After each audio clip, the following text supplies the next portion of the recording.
Hello everyone, this is Mohan Bhaya. Welcome to my YouTube channel.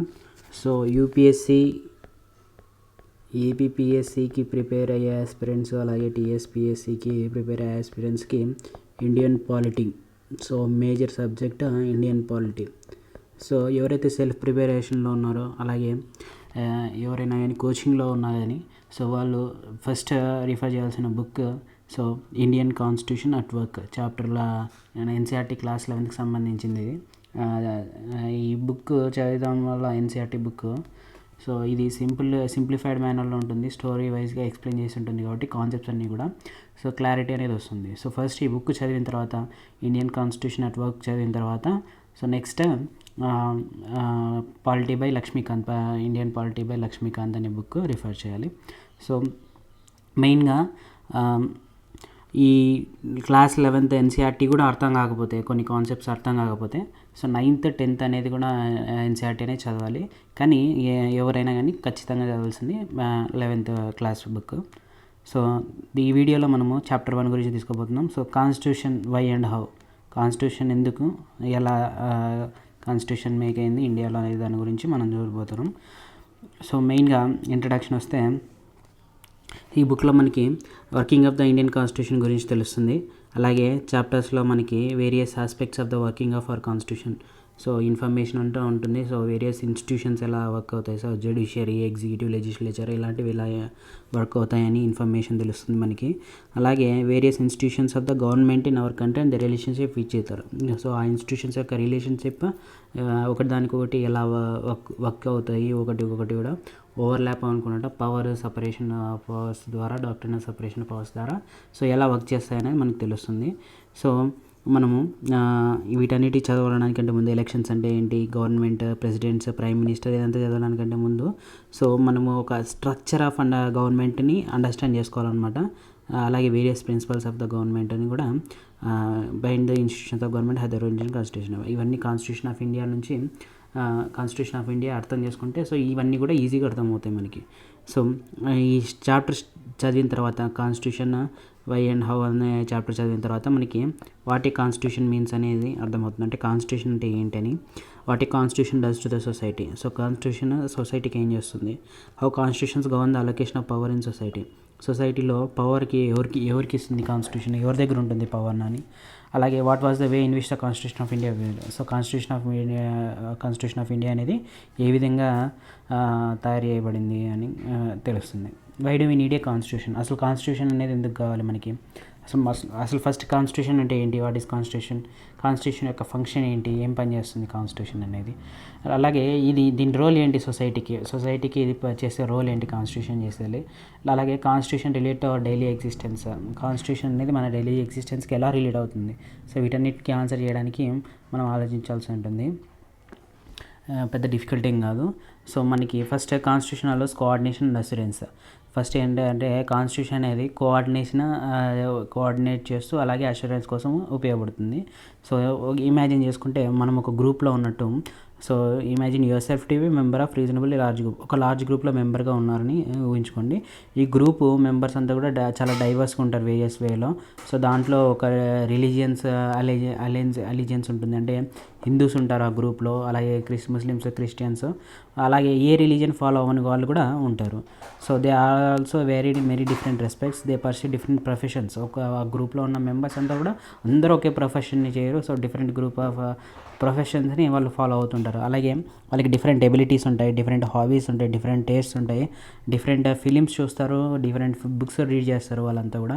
దాంట్లో ఆ గ్రూప్లో కొంతమంది రిచ్ ఉంటారు, కొంతమంది పూర్ ఉంటారు, కొంతమంది యంగ్ పీపుల్ ఉంటారు, ఓల్డ్ ఉంటారు, సో మిడిల్ ఏజ్ వాళ్ళు కూడా ఉంటారు.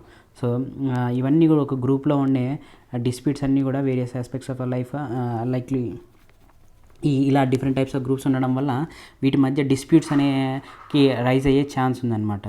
So how much property should one word be allowed to own, so ఈ గ్రూప్లో ఒకరికి ఎంత ప్రాపర్టీ ఉండాలని, or should it be compulsory that every child be sent to school or should be the parents allowed to decide. So ఆ గ్రూప్లో ఉన్న children ప్రతి ఒక్కరు స్కూల్కి వెళ్ళాలన్నా సో పేరెంట్స్ డిసైడ్ చేస్తారా స్కూల్లో పంపించాలా లేదని. అలాగే how much should this groups spend on its safety and security, ఆ గ్రూప్ యొక్క సేఫ్టీ సెక్యూరిటీకి ఎంత స్పెండ్ చేయాలని. అలాగే పార్క్స్ కట్టాలా గ్రూప్ పార్క్స్ కట్టాలా, సో ఎంజాయ్మెంట్ పర్పస్ కోసమని, లేదంటే should the group be allowed to discriminate against some of its members, ఎవరైతే పూర్గా ఉన్నారో అలాంటి మెంబర్స్ పైన డిస్క్రిమినేషన్ ఏమైనా చూపించాలా అని. అలాగే every question will illicit A variety of answers from different people, but for all that diversity this group has to live together. So ఈ క్వశ్చన్స్ అన్నీ కూడా రైజ్ అవుతాయి డిఫరెంట్ పీపుల్ ఉండడం వల్ల. కానీ ఆ డైవర్సిటీని అన్నింటినీ బ్రెయిన్లో ఉంచుకొని సో ఆ గ్రూప్ అంతా కూడా కలిసే ఉండాలి. So they are depend on each other in various ways. So different profession చేస్తున్నారు, డిఫరెంట్ టైప్స్ ఆఫ్ పీపుల్ ఉన్నారు, డిఫరెంట్ రిలీజియస్ ఉన్నారు. సో వాళ్ళంతా కూడా ఒకరిపైన ఒకరు ఆధారపడి ఉంటారు. So they require the cooperation of each other which enable the group to live together peacefully. So వాళ్ళంతా కూడా కోఆపరేట్ చేసుకోవడం అవసరము. సో దాని ద్వారా వాళ్ళంతా పీస్ఫుల్గా బతకడానికి ఉపయోగపడుతుంది అన్నమాట. సో ఈ గ్రూపు ఏదైనా ఉండొచ్చు. This could be me colony. So మీరు ఈ గ్రూప్లో మెంబర్ అయ్యి ఒక కాలనీ మెంబర్ అయ్యి ఉండొచ్చు, అలాగే విలేజ్ మెంబర్ అయ్యి ఉండొచ్చు, అలాగే టౌన్ ఆర్ కాలనీ 2. సో ఇలా గ్రూప్ ఏదైనా ఉండొచ్చు. సో గ్రూప్లో మనకి different types of people diversity ఉంటుంది. సో వాళ్ళందరూ కూడా కోఆపరేట్ చేసుకోవాలన్నమాట. One may say that perhaps the members of the group can live together if they can agree on some basic rules. So ఈ గ్రూప్లో మెంబర్స్ అందరూ కూడా కలిసి జీవించవచ్చు. సో వాళ్ళంతా కూడా సమ్ బేసిక్ రూల్స్ ఫాలో అవుతాయి. సో ఈ బేసిక్ రూల్స్ అనేది ఫాలో అవడానికి సో ఫస్ట్ బేసిక్ రూల్స్ అనేది అవసరం అన్నమాట గ్రూప్కి. ఒకవేళ ఈ బేసిక్ రూల్స్ లేకపోతే every individual be insecure simply because they would not know what members of this group could do each other. So వాళ్ళకి ఆ గ్రూప్కి బేసిక్ రూల్స్ లేకపోతే సో అక్కడ డిఫరెంట్ డైవర్సిటీ ఆఫ్ పీపుల్ ఉన్నారు కాబట్టి సో వాళ్ళకి తెలియదు అనమాట, ఇన్సెక్యూర్ ఫీల్ అవుతారు, వాళ్ళకి ఏం జరుగుతుంది అని. అలాగే వాళ్ళ రైట్స్ కూడా ఎలా వాళ్ళ హక్కులు పొందాలని. సో ఎందుకంటే రిచ్ పీపుల్ ఆ గ్రూప్లో, పూర్ పీపుల్ ఉన్నారు, అలాగే డిఫరెంట్ రిలీజియస్ పీపుల్ ఉన్నారు. సో వాళ్ళ రైట్స్ హామ్ అవ్వకున్నట్లు ఆ గ్రూప్లో వాళ్ళు సెక్యూర్గా ఇన్సెక్యూరిటీ లేకున్నట్లు ఉండడానికి బేసిక్ రూల్స్ అనేది అవసరము. So any group will need some basic rules that publicly promulgated and known to all members of that group two achieve a minimal degree of coordination. So కొన్ని basic rules అనేవి అవసరం అన్నమాట. So group members అందరూ కూడా పబ్లిక్గా minimal degree of కోఆర్డినేషన్తో ఉండడానికి. But these rules must not only be known, they must also be enforceable. So ఇవి ప్రజలందరికీ తెలిసిన రూల్సే కాకుండా సో ఇవి ఒకవేళ ఈ రూల్స్ ఫాలో అవ్వకపోతే వాళ్ళు కోర్టుకి వెళ్ళి కోర్టు ద్వారా ఎన్ఫోర్సబుల్ అయ్యేటట్టు, అంటే గవర్నమెంట్ ద్వారా ఎన్ఫోర్సబుల్ అయ్యేటట్టు ఉండాలన్నమాట అవి. ఇఫ్ సిటిజన్స్ హ్యావ్ టు ఒకవేళ ఆ రూల్స్ ఫాలో అవ్వకపోతే సో వాళ్ళకి పనిష్మెంట్ ఇవ్వడం కానీ, ఫైన్ వేయడం కానీ జరిగేటట్టు అట్లా అంటే ఎన్ఫోర్స్ చేయాలని బేసిక్ రూల్స్ని. So if citizens have no assurance that others will follow these rules, they will themselves have no reason to follow these rules.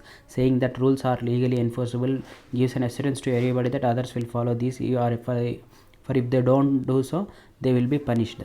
So ఈ బేసిక్ రూల్స్ ఫాలో అవ్వకపోతే వాళ్ళకి లీగల్గా యాక్షన్ తీసుకుంటారని ఉండాలి. దానివల్ల వాళ్ళకి పనిష్మెంట్ కానీ ఫైన్ కానీ ఉంటుంది. సో ఫస్ట్ ఫంక్షన్ ఏంటంటే కాన్స్టిట్యూషన్ యొక్క first function is to provide a set of basic rules that allow for minimal coordination amongst members of a society. So members of society మధ్య డిఫరెంట్ డైవర్సిటీ ఆఫ్ పీపుల్ ఉంటారు కాబట్టి ఒక సొసైటీలో వాళ్ళ మధ్య coordination ఉండడానికి, మినిమల్ కోఆర్డినేషన్ ఉండడానికి so ఒక సెట్ ఆఫ్ బేసిక్ రూల్స్ని కలిగి ఉంటుంది కాన్స్టిట్యూషన్. సో ఇది యాక్టివిటీ అంతగా ఇంపార్టెంట్ ఏం కాదు. సో ఇది ఒక క్లాస్ రూమ్లో ఎలక్షన్ గురించి, సో ఎవరిని ఎలక్ట్ చేసుకోవాలి దాని గురించి. సో అలాగే next specification of decision making powers. So కాన్స్టిట్యూషన్లో డెసిషన్ అనేది ఎవరు తీసుకోవాలని, డెసిషన్ మేకింగ్ పవర్స్ ఎవరికి ఉండాలని చూస్తే a constitution is a body of fundamental principles according to which a state is constituted or governed. Constitution అనేది ఒక ఫండమెంటల్ ప్రిన్సిపల్గా అడిగిన ఒక బాడీ అనమాట. ఇది ఇంట్లో మనకి state to which state is constituted governor, state government ఎలా ఫామ్ అవ్వాలని, గవర్నమెంట్ ఎలా గవర్న్ చేయాలి పీపుల్ అనేది దీంట్లో ఉంటుంది basic principles. Next fundamental rules, what should be these fundamentals. So ఏ ఫండమెంటల్స్ రూల్స్ ద్వారా గవర్న్ జరగబడుతుంది అంటే what makes them fundamental. So rules fundamental అని ఎలా చెప్పగలము? Well the first question you will have to decide is to who decides what laws governing the society should be. So ఏ laws సొసైటీని govern చేస్తాయి. అలాగే you may want rule X but others may want rule Y. How do we decide whose rules or preferences should governors. So కొంతమందికి ఏమో ఒక సొసైటీకి ఏమో certain privileges అవసరం అవుతాయి. సో వాళ్ళకి రూల్ ఎక్స్ అనేది ఇంపార్టెంట్, కానీ వేరే వాళ్ళకి రూల్ వై అనేది ఇంపార్టెంట్. సో సో దీంట్లో ఏది ప్రిఫరబుల్, ఏది సొసైటీకి బెనిఫిట్ అనేది ఎవరు గవర్న్ చేస్తారు అనే దాంట్లో కూడా కాన్స్టిట్యూషన్ మెన్షన్ చేసి ఉంటుంది. You may think rules you want to you want everyone to live by or the best, but others thinks that the rules are the best. So మనకి favourable నచ్చిన rules మనకి best అనుకుంటాం, అలాగే వేరే వాళ్ళు కూడా వాళ్ళకి నచ్చిన రూల్స్ వాళ్ళు బెస్ట్ అనుకుంటారు. So how do we resolve this dispute? So ఈ డిస్ప్యూట్ని ఎలా రిజాల్వ్ చేద్దాం? So even before you decide what rules should govern this group or you have to decide who gets to decide. So మనకి ఈ rules అనేవి, basic rules అనేవి, first fundamental principles అనేవి కూడా ఎవరు డిసైడ్ చేస్తారు, సో ఎవరు ఈ రూల్స్ని డిసైడ్ చేస్తారు, గవర్న్ చేస్తారు గ్రూప్ని అనేది కూడా మనకి డెసిషన్ మేకింగ్ పవర్ అనేది కూడా కాన్స్టిట్యూషన్లో మెన్షన్ చేస్తుంది. The constitution has to provide an answer to this question. So ఈ క్వశ్చన్కి కాన్స్టిట్యూషన్ ఆన్సర్ చేయాలి. It specifies the basic allocation of power in a society. ఒక సొసైటీలో పవర్ ఎవరికి ఉంటుంది అనే పవర్ అలొకేషన్ కూడా స్పెసిఫై చేసి ఉంటుంది. It decides who gets to decide what the laws will be. So ఇది కాన్స్టిట్యూషన్ డిసైడ్ చేస్తుంది ఎవరు లాస్ని డిసైడ్ చేయాలి అని కూడా. So in the principle this question who gets to decide can be answered in many ways in a monarchial constitution. So monarchial constitution అంటే king rule అనమాట. Monarch అంటే కింగ్. సో మొనార్కియల్ కాన్స్టిట్యూషన్ అంటే king main హెడ్గా ఉంటాడు. So కింగ్తో పాటు constitution కూడా ఉంటుంది అనమాట. సర్టెన్ రూల్స్తో కాన్స్టిట్యూషన్ ఉంటుంది. ఓన్లీ మొనార్కీ అంటే కింగ్ రూల్. అలాగే మొనార్కియల్ కాన్స్టిట్యూషన్ అంటే కింగ్ ఉంటారు, కింగ్ కింద కాన్స్టిట్యూషన్ కూడా వర్క్ అవుతుంటుంది. So a monarch decides in some constitutions like the old Soviet Union. In monarchial constitution a monarch decides. So monarchial కాన్స్టిట్యూషన్లో king decide చేస్తారనమాట ఏ రూల్స్ ఫాలో అవ్వాలి సొసైటీ అని. అదే ఓల్డ్ సోవియట్ యూనియన్ అయితే ఈ కొన్ని దీంట్లో కాన్స్టిట్యూషన్లో మనకి సింగిల్ పార్టీ ఉండింది. సోవియట్ యూనియన్ యుఎస్ఎస్ఆర్లో సోవియట్ యూనియన్లో మనకి ఓన్లీ సింగిల్ పార్టీ ఉంది. సో అక్కడ ఒక పార్టీనే డెమోక్రటిక్ ఎలక్షన్స్లో నిలబడుతుంది. సో ఆ పార్టీనే డిసైడ్ చేస్తుంది సో వాళ్ళ సొసైటీ ఏ రూల్స్ ఫాలో అవ్వాలి, అలాగే ఎవరికి పవర్ ఉంటుందని. So but in democratic constitutions broadly speaking the people get to decide. So democratic constitutions అయిన యూఎస్ఏ, ఇండియాలో మాత్రం పీపుల్ డిసైడ్ చేస్తారనమాట. So but this matter is not so simple because even if you answer that people should decide it will not answer the question. So people decide చేస్తారన్నా కానీ ఇక్కడ question answer చేయదు. How should the people decide? So people ఎలా decide చేస్తారు? For something to be law should every one agree to it. Should the people directly vote on each matter as the ancient Greeks did. So ఈ people decide చేస్తారంటే people ప్రతి డెసిషన్ని, ప్రతి రూల్ని, ప్రతి లాని కూడా people vote చేసి ఎన్నుకోవడం అనేది డిఫికల్ట్ కాబట్టి సో ఇది పీపుల్ ఏ విధంగా డిసైడ్ చేస్తారని. గ్రీక్లో అయితే యాన్షియంట్ గ్రీక్లో సో ప్రతి మ్యాటర్ కూడా పీపుల్ డైరెక్ట్గా ఓట్ చేసేవాళ్ళు. సో ఆ విధంగా ఉంటుందా? Or should the people express their preferences by electing representatives. So వాళ్ళ రిప్రజెంటేటివ్స్ని ఎన్నుకొని సో వాళ్ళ ద్వారా ఎక్స్ప్రెస్ చేస్తారా? But if the people act through the representatives how should these representatives be selected? So people representatives ద్వారా యాక్ట్ చేస్తే so వాళ్ళని ఎలా అనుకోవాలి రిప్రజెంటేటివ్స్ని? How should be there be అనేది అంతా కూడా ఉంటుందన్నమాట కాన్స్టిట్యూషన్లో. In the Indian constitution for example it is specified that in most instances parliament gets to decide laws and policies. So Indian కాన్స్టిట్యూషన్లో పార్లమెంట్కి పవర్ ఉంటుంది so laws, decisions, policies make చేయడానికి. And parliament itself organise in a particular manner. Parliament కూడా particular మేనర్లో organise అయ్యి ఉంటుంది. Before identifying what the law in any given society you have to identify who has the authority to enact it. If parliament has the authority to enact laws, there must be a law that bestows this authority on parliament. In the first place, this function of the constitution, it is an authority that constitutes government in the first place. So పార్లమెంట్కి కూడా powers వస్తుంది. So powers ఏ విధంగా ఉంటుందంటే parliament కూడా ఆర్గనైజ్డ్గా ఉంటుంది. Parliament has the authority to enact laws. So there must be laws that best of this authority and parliament in the first place. So పార్లమెంట్కి laws అనేది ఉంది. సో పార్లమెంట్కి పవర్ ఇచ్చే లాస్ అనేది కాన్స్టిట్యూషన్లో మెన్షన్ చేసి ఉండాలి. So it is an authority that constitute government in the first place. So government form చేసేది ఫస్ట్ ప్లేస్ అనమాట. So second function of the constitution ఏంటో చూస్తే మనకి ఇక్కడ specify who has the power to make decisions in a society. సొసైటీలో ఎవరికి power ఉంటుంది decisions తీసుకోవడానికి, అలాగే it decides how the government will be constitution.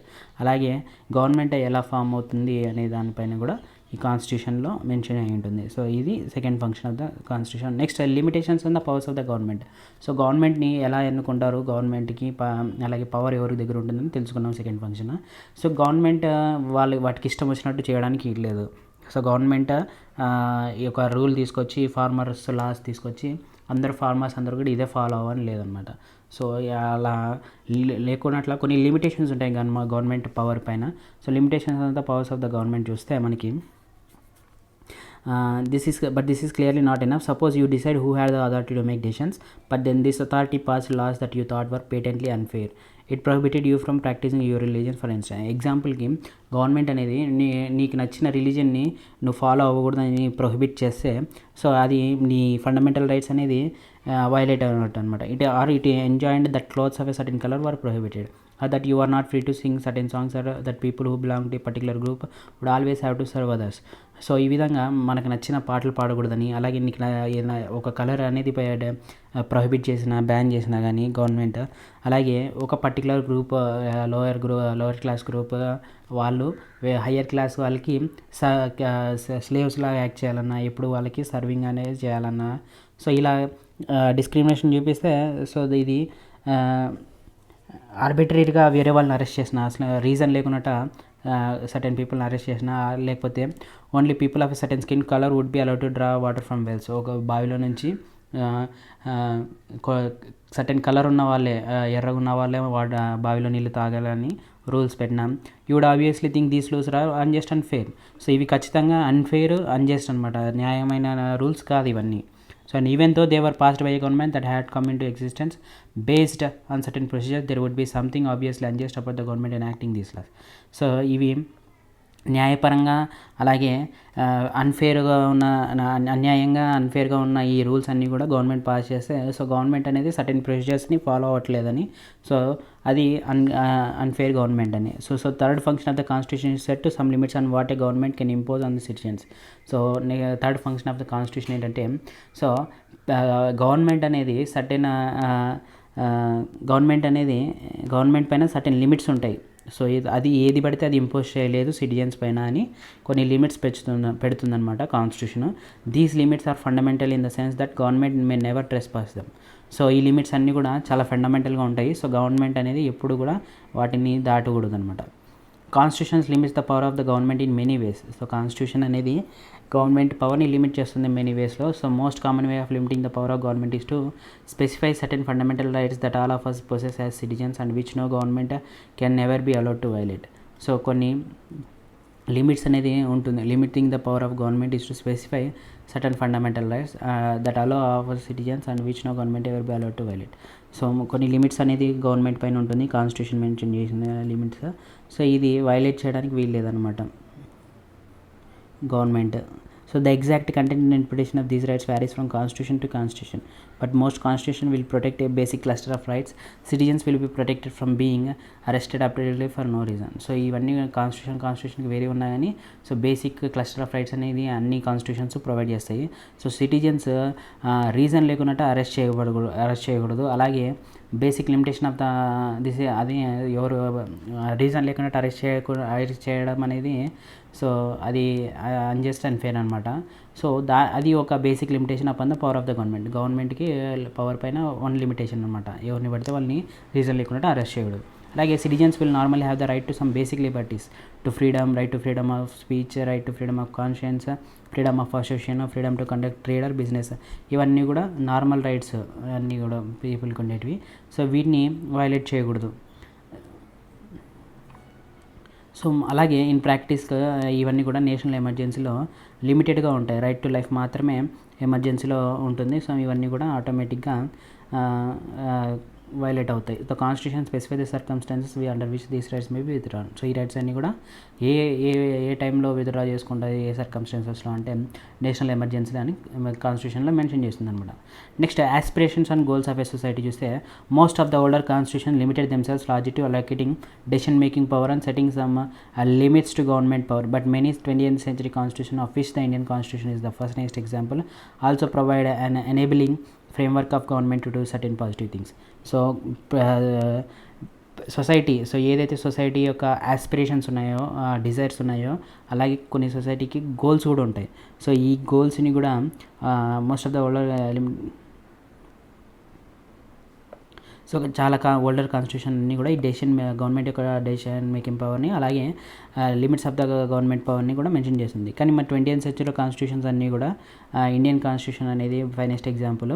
So దీంట్లో ఫ్రేమ్ వర్క్ ఉంటుందన్నమాట గవర్నమెంట్కి to do certain positive things, సొసైటీకి పాజిటివ్ అనేటట్టు కొన్ని ఆస్పిరేషన్స్ గోల్స్, సొసైటీ యొక్క గోల్స్ ఆస్పిరేషన్స్ రీచ్ అయ్యేటట్టు పాజిటివ్ థింగ్స్ చేయమని కొన్ని ఫ్రేమ్ వర్క్ ఎనేబుల్ చేసిందనమాట. So the Indian constitution was particularly innovative in this respect. Societies with deep entrenched inequalities of various kinds will not only have to set limits on the power of government, they will also have to enable and empower the government to take positive measures to overcome forms of inequality or deprivation. So government కూడా Indian constitution అనేది ఇన్నోవేటివే కాదు ఆ రెస్పెక్ట్లో. Societies with deep entrenched inequalities of various kinds will not only have to set limits on the power of government. So deep inequalities ఉన్న society అనేది government యొక్క power పైన లిమిట్స్ ఉంచడం మాత్రమే కాకుండా so they will also have to enable and empower the government to make ఆ society గవర్నమెంట్ని positive measures తీసుకునేటట్టు ఎనేబుల్ ఎంపవర్ చేయాలి. అప్పుడే ఇన్ఈక్వాలిటీని వాళ్ళు ఓవర్కమ్ చేయగలుగుతారు అనమాట. ఎగ్జాంపుల్కి India aspires to be a society that is free of caste discrimination. So Indian society caste డిస్క్రిమినేషన్కి లేకున్నట్లా క్యాస్ట్ డిస్క్రిమినేషన్ ఫ్రీ సొసైటీ అవ్వాలనుకుంటుంది. So if this is our society's aspiration the government will have to enable or empower to take necessary steps to achieve the goals. So caste based discrimination లేని society ఉండాలంటే ఆ society Indian society యొక్క aspiration అయితే so government అనేది అలా caste discrimination లేకున్నట్లా చర్యలు తీసుకోవాలన్నమాట. In a country like South Africa, which had deep history of racial discrimination, its new constitution had to enable the government to end racial discrimination. So south ఆఫ్రికాలో రేషియన్ discrimination ఉండేది అనమాట, జాతి వివక్ష ఉండేది. సో నల్ల జాతీయులు తెల్ల జాతీయులు అని. సో ఆ జాతి వివక్షకి రూపుమాపుతూ వాళ్ళు కొత్తగా రాసుకున్న కాన్స్టిట్యూషన్లో గవర్నమెంట్ ఈ రేషియల్ జాతి వివక్షని ఎండ్ చేయాలని ఉంది. So more positively a constitution may enshrine the aspirations of a society. So జనరల్గా కాన్స్టిట్యూషన్ అనేది పాజిటివ్గా ఆ సొసైటీ యొక్క ఆస్పిరేషన్స్ని ఎన్షైన్ చేస్తుందన్నమాట. The framers of the Indian Constitution, for example, thought that each individual in society should have all that is necessary for them to lead a minimum dignity and social self-respect. So Indian constitution framers అందరూ కూడా ఆలోచించింది ఏంటంటే Indian సొసైటీలో నివసిస్తున్న వాళ్ళంతా కూడా ప్రతి ఒక్కరు మినిమల్ డిగ్నిటీతోనో సెల్ఫ్ రెస్పెక్ట్తోనో సోషల్ సెల్ఫ్ రెస్పెక్ట్తో బతకాలి అని. So minimum material wellbeing education అనేది అందరికీ ఉండాలి అని. So the Indian constitution enables the government to take positive welfare measures, some of which are legally enforceable. So ఇప్పుడు ఎడ్యుకేషన్ ఉండాలి. సో రైట్ టు ఎడ్యుకేషన్ అనేది ఫండమెంటల్ రైట్ మార్చడం వల్ల so ప్రతి చిల్డ్రన్ కూడా సర్టెన్ ఏజ్ వరకు కూడా రైట్ వాళ్ళ హక్కు ఉంటుందన్నమాట ఎడ్యుకేషన్ కోసం. So as we go on studying in the Indian constitution we shall find such enabling provisions that support of the preamble to our constitution. So preamble support చేస్తూ మనకి ఈ కాన్స్టిట్యూషన్లో ఈ ప్రొవిజన్స్ అన్నీ ఉన్నాయన్నమాట. So these provisions are found in the section of fundamental rights. Fundamental రైట్స్లోను directive principles of state పాలసీలోను ఈ గవర్నమెంట్ యొక్క రోల్ పాలసీ మేకింగ్లో ఆ సొసైటీ యొక్క ఆస్పిరేషన్స్ని ఫుల్ఫిల్ చేయడానికి ఉంటుందన్నమాట. So the fourth function of constitution is to enable the government to fulfil the aspirations of a society and create conditions for a just society. So society యొక్క ఆస్పిరేషన్స్ని fulfil చేయడానికి అలాగే just society create చేయడానికి కండిషన్స్ని కాన్స్టిట్యూషన్లో ఉంటుందన్నమాట. ఇది fourth function. So అలాగే ఇక్కడ మనకి కార్టూన్లో చూస్తే సో వందే మాత్రము మెయిన్ ఇంపార్టెన్స్ ఉండాలని జనగణమన రెండింటిని బ్యాలెన్స్ చేస్తూ సో జవహర్లాల్ నెహ్రూ గారు బ్యాలెన్స్ చేయడానికి ట్రై చేసినారనమాట రెండు ఐడియాలజీస్ని. సో అందుకే మనకి 4th December 1914లో రెండు బ్యాలెన్స్ చేస్తూ నేషనల్ యాంథమ్, నేషనల్ సాంగ్గా గుర్తించారు వాటిని.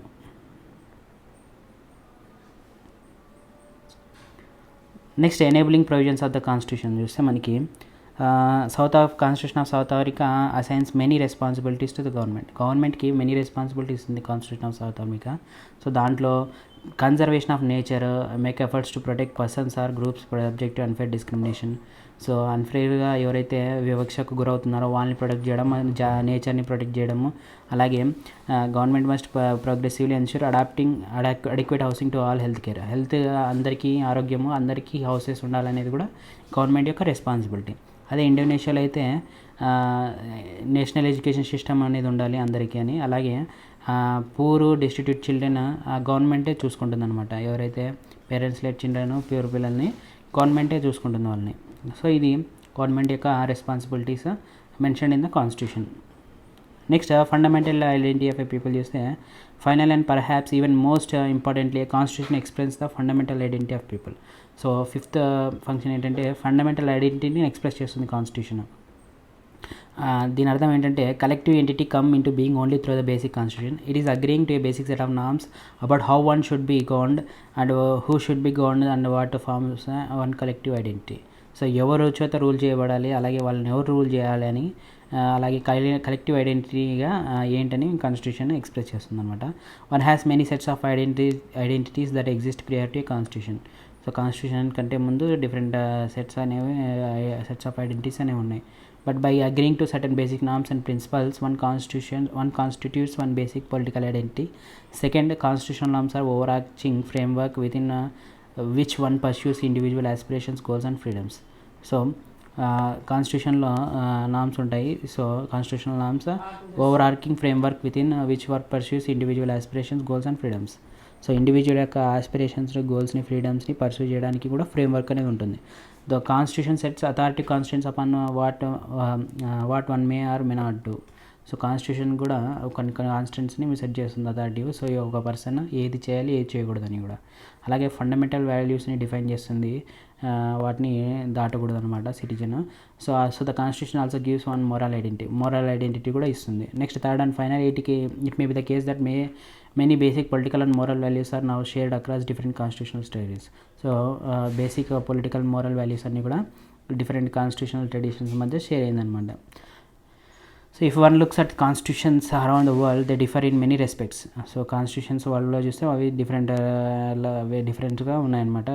So in the form of government they enjoy in many procedures but also share a good deal.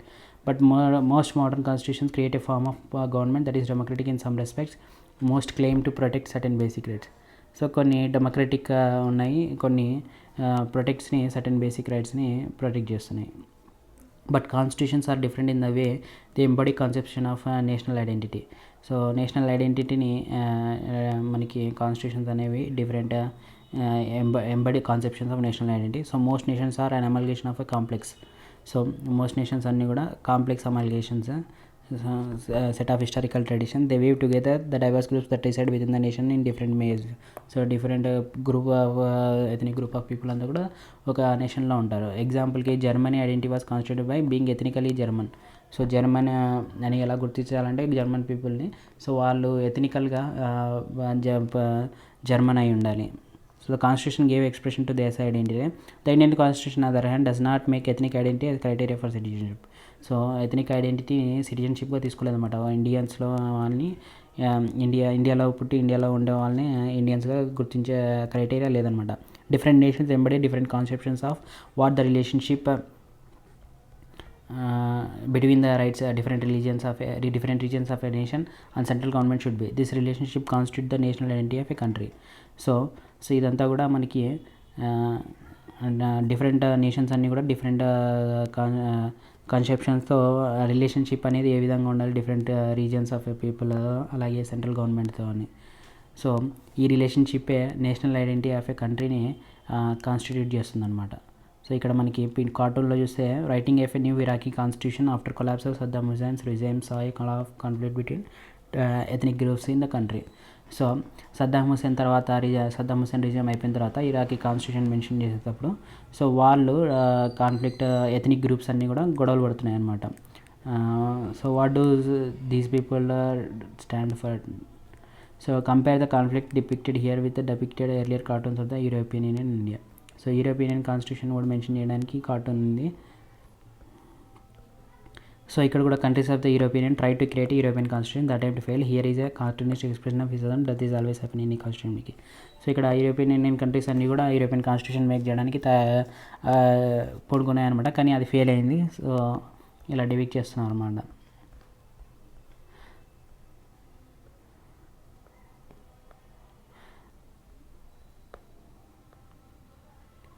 So ఈ పార్ట్ ఏ ఇక్కడ వరకు ఉంటుంది. Part below authority of constitution, అలాగే మిగతాది కూడా mode of promulgation, debate over constitution making Nepal, substantive provisions, balanced institutional design అనేది కూడా part below చూద్దాము. ఛానల్ని సబ్స్క్రైబ్ చేసుకోండి. సో డైలీ ఎన్సీఆర్టీ వీడియోస్ అన్నీ కూడా అప్లోడ్ చేయడం జరుగుతుంది as per the plan. So దీనివల్ల మీకు చాలా ఆస్పిరెంట్స్ కమ్యూనిటీకి కూడా యూపీఎస్సీ, ఎఫ్పిఎస్సీ, టీఎస్పీఎస్సీ ప్రిపేర్ అయ్యే కమ్యూనిటీకి తెలుగులో అలాగే ఓన్ ప్రిపరేషన్ అయ్యే వాళ్ళకి కూడా, సెల్ఫ్ ప్రిపరేషన్ అయ్యే వాళ్ళకి కూడా ఉపయోగపడుతుంది. Thanks for watching. Do subscribe my channel.